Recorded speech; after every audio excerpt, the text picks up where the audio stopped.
Right. Many of you might not know this, but in forex trading, we have what you call supply and demand. Right. And the market drives itself to areas where there is supply. The market drives itself to areas where there is demand. Right. So, what is this supply and demand that I'm talking about, and how best can we use it in the market to our own advantage? So, we first start by a stage which you call a consolidation phase, right? Or some might want to call it a base, right? I know we have traders who do rally base drop, that kind of trading. But me, I'm solely an SMC trader, so whatever I'm going to explain to you is gonna be based on SMC. So now, when we actually sit down and think to ourselves, there's a point whereby price just consolidates, it buys, it sells, it buys, it sells, it buys, it sells, it buys, it sells, it buys, it sells, right? And during this phase, we have what you call a balance between buyers and sellers, right? And like I said, whatever I'm going to be teaching you, I'm going to be teaching you from an institutional or from SMC point of view, right? But then what you're gonna see is there's a point where, okay, let me move this here, right? There's a point, let me move this here so that I get enough space to do whatever I'm doing. There's a point where buyers are gonna overpower sellers and price breaks out of this range or of this ranging market, right? What this generally means is big steppers have stepped in the game, right? And what are these big steppers? These big steppers are institutes, banks, market makers, people who have enough equity to control price. Now, at this point, what we see is, like I said, we have more buyers than sellers. There's no longer that balance between buyers and sellers within the market.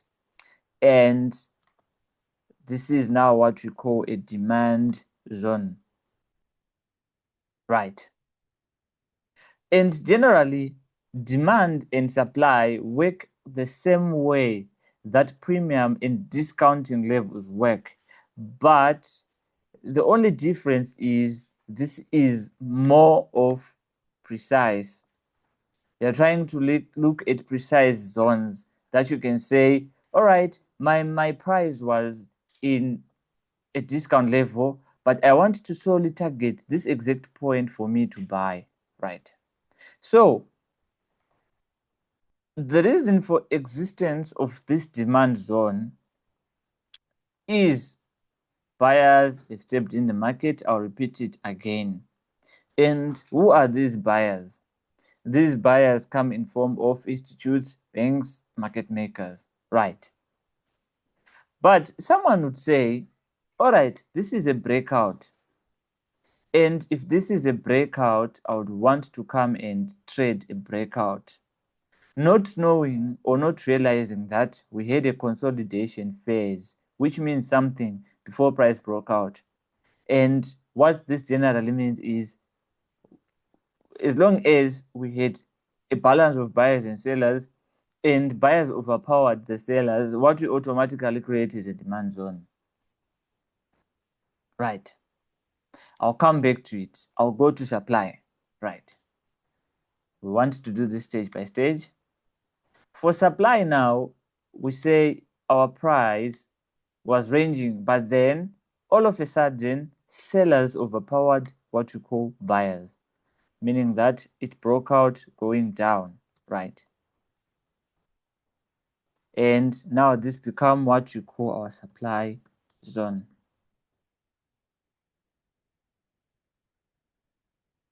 And what you know is institutions, banks, market makers, or big institutes that have enough money to move the market, they have stepped in. right? And then someone would say, I would want to trade at this breakout. I'm going to show you how to trade this. This is the whole reason of this lesson. I'm going to show you everything here. And then at the end of the day, you cry and say, price came to my breakout point where I entered, and then it hit my stop loss at break even, and then it continued going down. Right, so let's get on to the next point, which I'm going to say here, which I think is important for all of us to know and to notice. And I would want you to take your notebooks, or if you already have them, just write something from what I'm going to say here, because these are the most important points, right? So if we are in an uptrending market, right, what we are going to realize is we are going to have more of these supply and demand zones. But if we are in an uptrending market, we are only looking to buy from our demand zones. This is where we are only looking forward to be buying from. Why? Because if we're in an uptrending market and we sell from a supply zone, what is generally going to happen is that sale, either it won't be respected or it would be respected a bit, or we can have what we call a supply to demand flip, which I'll also explain in the next lesson. I think ikoko kwakumakati manje kuti nditange kuexplain ezvezi, but the whole point is we would want to say when we are in an uptrend, we're buying from demand zones and we ignore supply zones. Right. And we want to say when we are in a sell market or a bearish market, what we would want to do is, okay, let me remove all of this, right? And if we're in a sell market, what we would want to do is we would want to only sell from supply zones and ignore demand zones, right? I know someone might be saying, this is too shallow. Don't worry, we are going to get deeper with this. And I'm going to show you things maybe that you think you knew, but you don't, right?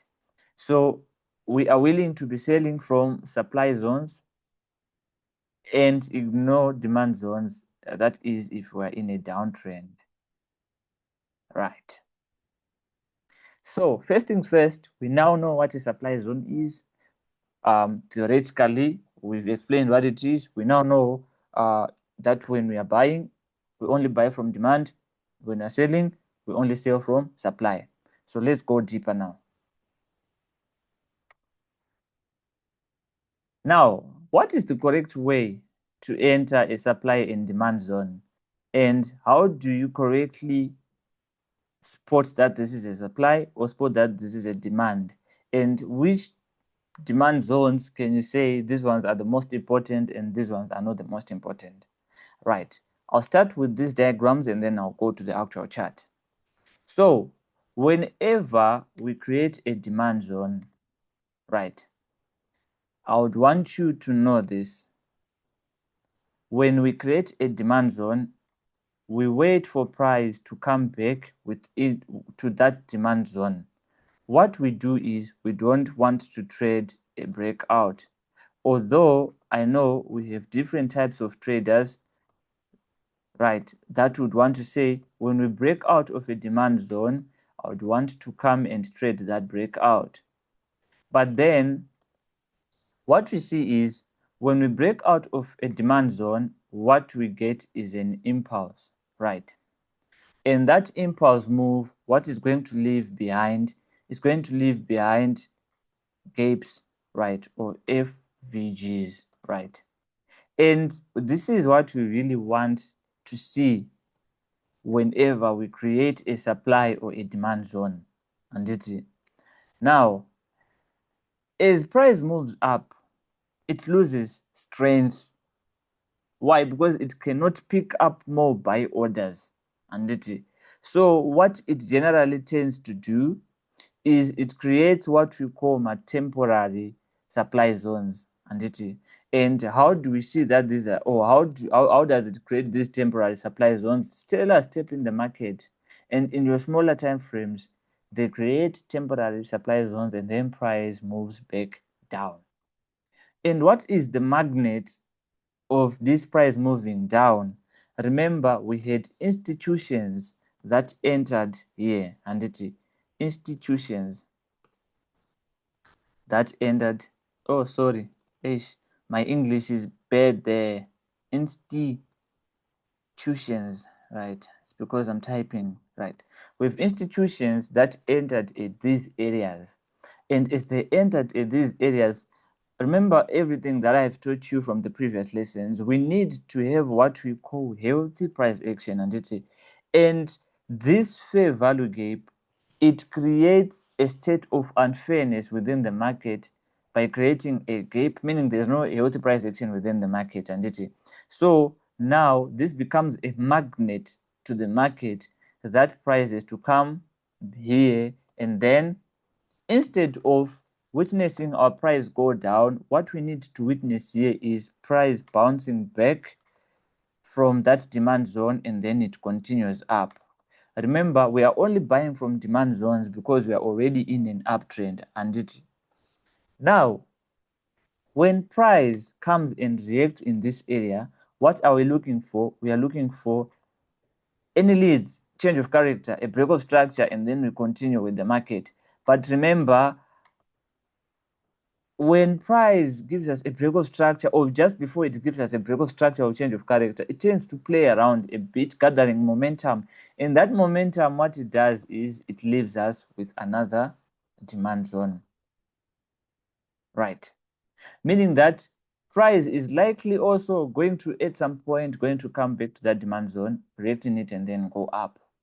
But why didn't price, when it came down, why didn't it come and then break and then go down? Is because this is an area where institutions in the first place, they had placed their buy orders, and we still have more buy orders that remain within this whole range.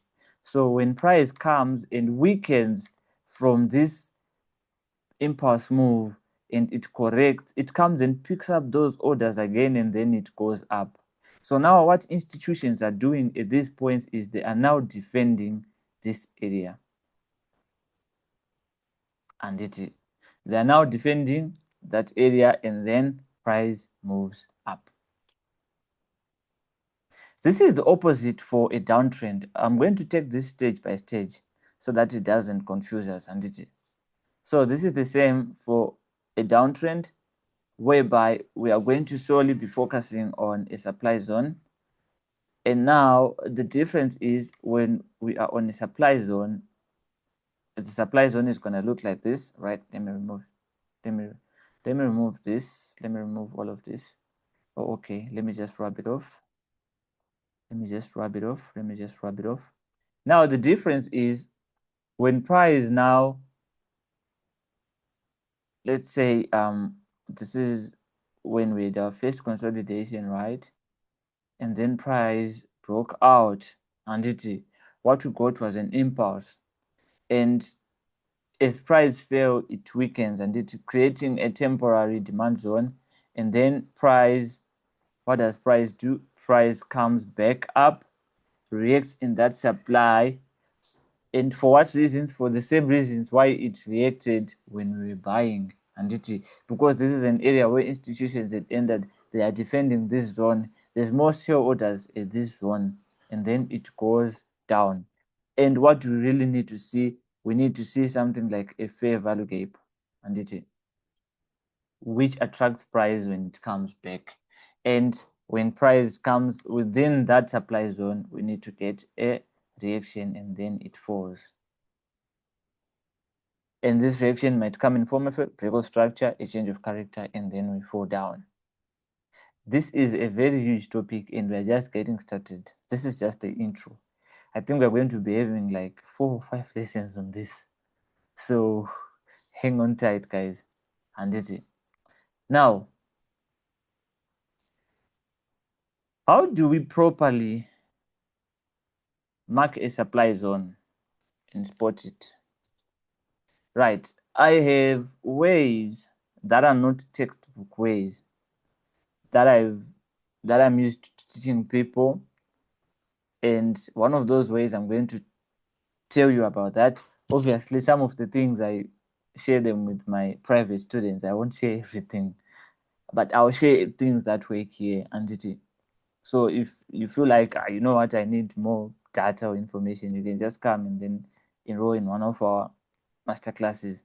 But then what I'm going to be sharing here is something that really works and it. So let's say you have an area where you've actually seen that you have what you call your resistance.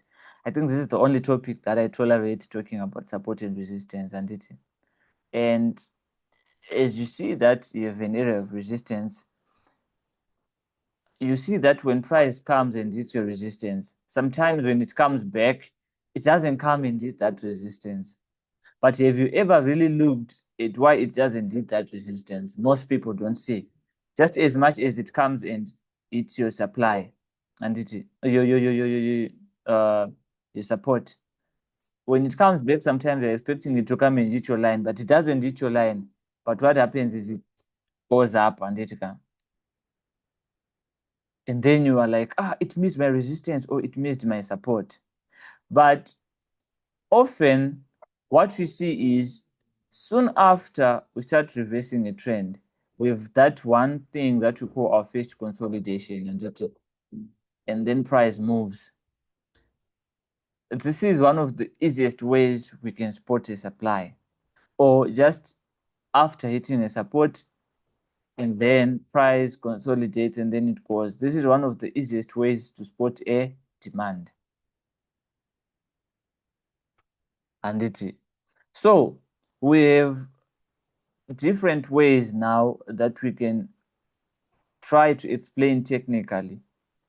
Like if you want to spot your supply zone or your demand zone, we have what you call a ranging zone. So basically, you need to see your price come in a zone and act like it's ranging and then you mark it. Now, the way that you mark it is you mark it from your high and your low. And what you're willing to do is you want to see if price breaks going down. And if it breaks going down from that range, what it means is at some point with buyers and sellers that were equal to each other, and then sellers overpowered buyers, and then it left a supply zone.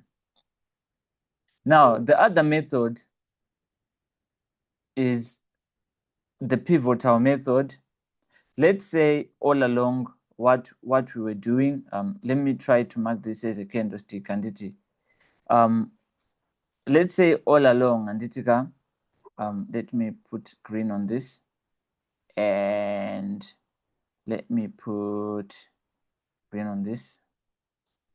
Sorry, let me try to see right. Let's say all along you had a ranging market Anditika. So just 10 seconds. I want to draw a structure of candles here.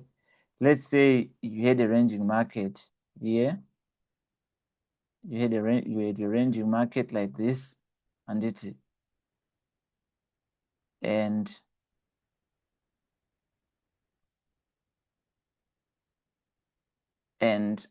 I'll just pretend some of these candles are red. I know some people, they're very particular about my colors. So let's say at some point now, what you see is, okay, let me mark this. Let me take this here. At some point, what you see is then price broke out of that range. And let's mark this as a range. Oh, sorry, I forgot. So let me come and remove this and put here like this. And let's say at some point, okay, let me remove this. Sorry about that, guys. I want to remove this.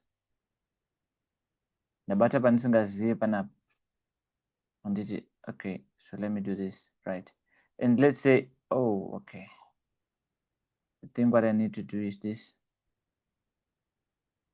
Let's say at some point now, you see that price is broken out of that range, and what you need to do is for you to properly mark this supply zone.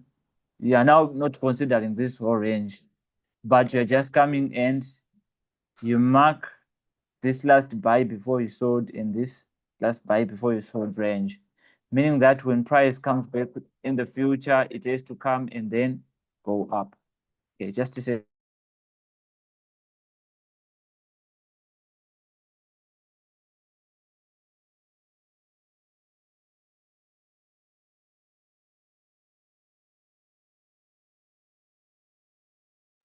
Okay, sorry about that, about my background noise. Right. So now we have two ways. One, which is the pivotal way, whereby price comes and pivots on the last buy before you sell. And then the other one is when you actually mark a range. But then sometimes these supply and demand zones, what they can do is they can come in a way that they can be an inside trading candle. And what do I mean by that? So let's say we are in a buy, and let's say we are in a buy. So let me remove this and this. Let's say we are in a buy. What you can sometimes see is you can just see a strong momentum to the upside, and then all of a sudden what you can see is a red candle, so let me put this as a red candle. And then after that red candle, what you can actually see again is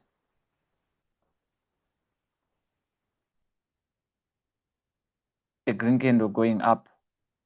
Now, what this generally means is at some point, so let me remove this. Let me remove this so that this won't cause us confusion.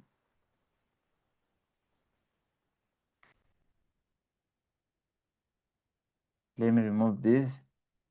Let me remove this so that this won't cause us confusion. So what it generally means is, so let's say these are tails, what it generally means is price was moving up Zaganaka, and then at some point it ranged. And then as it ranged, it continued up, thus giving us more buyers in the market than sellers. So we can as well mark this area. Now, this is where demand, I'm sorry, I did this on a demand perspective. So we can mark this area as our demand zone. So the opposite is true if we're in a downtrend and we are marking a supply zone, whereby we can say price was ranging down, so price was ranging down, and then as it was ranging down, all of a sudden we came across a buy candle. So let me put this one. We came across a buy candle that was trading in between our two sell candles. What it generally means now is at some point we were selling, then we had a consolidation, a balance of buyers and sellers, but then sellers overpowered buyers. Now this means that this is a supply zone. I hope you get the whole concept now. So, which supply and demand areas do we really want to look at the end of the day? Like, which ones are powerful, which ones are not? Which ones can we say we consider this? So, I would want you to write this down if you are religiously following this. And we want to look at a demand zone that has given us at least a break of structure. So let me come here and say, let's say we're in a downtrend, and as we're in a downtrend, our market at some point, what it did was it ranged, and then buyers overpowered sellers. So what we are going to do is we are going to mark that area. Okay, or let me just do this. Right, we are going to mark that area. Let me come and mark it. Okay, let me fix this and do this here and press OK. We're going to mark that area. Now that we know that we have a demand zone, what do you really need to look at? We need to look at, did it break structure? Yeah. If it broke structure, it gives us enough confidence to say when price comes back to that demand zone, it's going to buy again. Why? Because we don't really just want to say this area was a demand zone. So what you're going to do is we're just going to buy. What if it didn't come and break structure? But if it chose to continue with the sell side direction and then go down like this, I think it now makes sense, right? We also want to see demand zones that carries fair value gaps. And what's the whole reason for us having a fair value gap on this?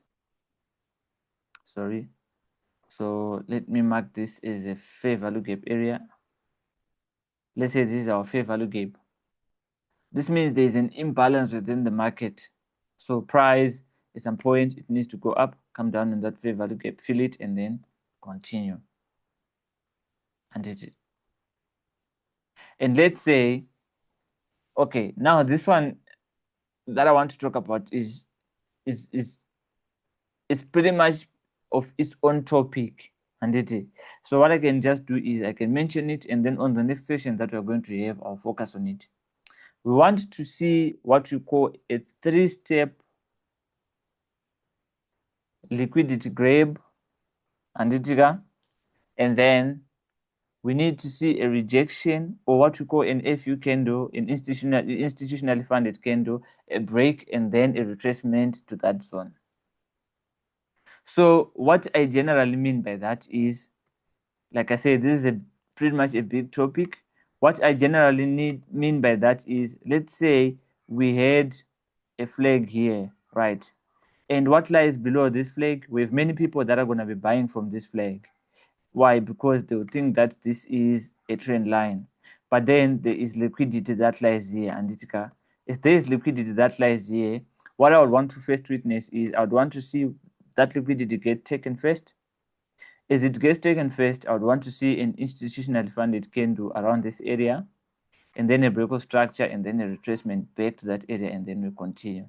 That's why I said this is pretty much of a big topic on its own. So to add, this is the other third point that we want to see when we want to justify the reason of entry of our demand zone. So now let's go to the actual chart.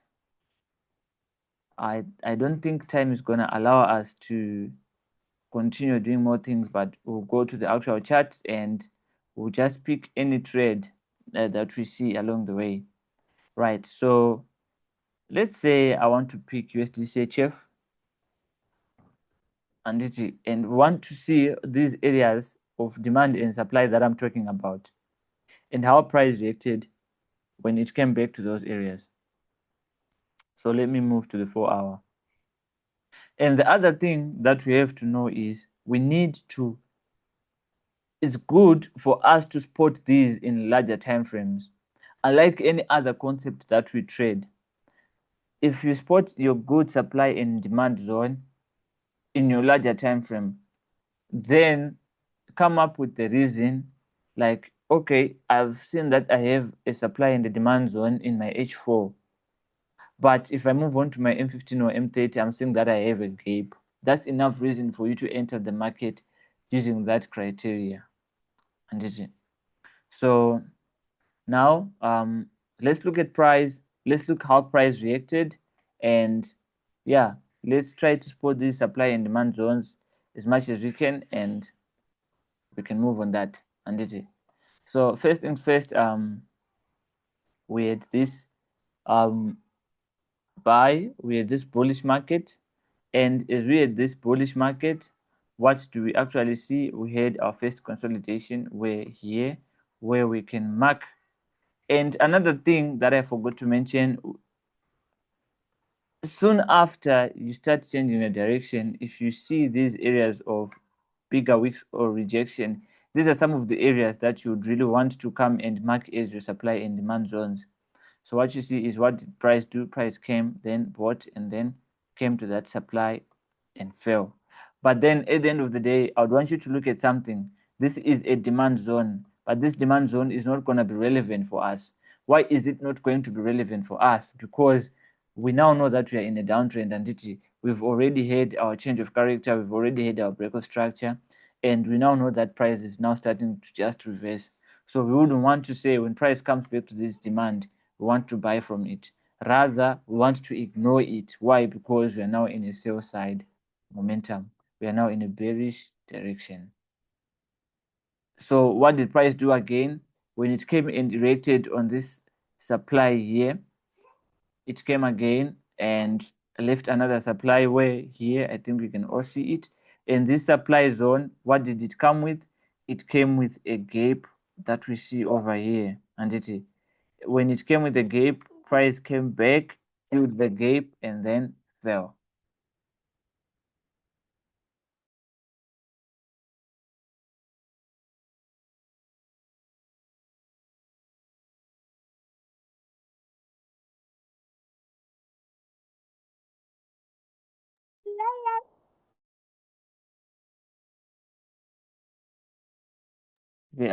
Sorry about that. Sorry about that, guys. Right. So now what you see again is soon after that, we have another supply that has been left over here. Price hasn't utilized it, but price will come back to this area, give us that reaction, and then fall. I don't really want you to trip, guys. There's someone who's writing on the whiteboard. Please, let's not do that. So, in as much as we will get more demand zones in a downtrend, I think you can see we have another demand. But then what did price do? Price sold. And I wish I could have enough time to explain about demand to supply flips or supply to demand flips, but we have less than a minute remaining. So what I'm going to do is I'm going to post this session on YouTube to go through over it, and tomorrow we'll do part 2 of this session. Thank you for attending this session, guys. Let's have a great night.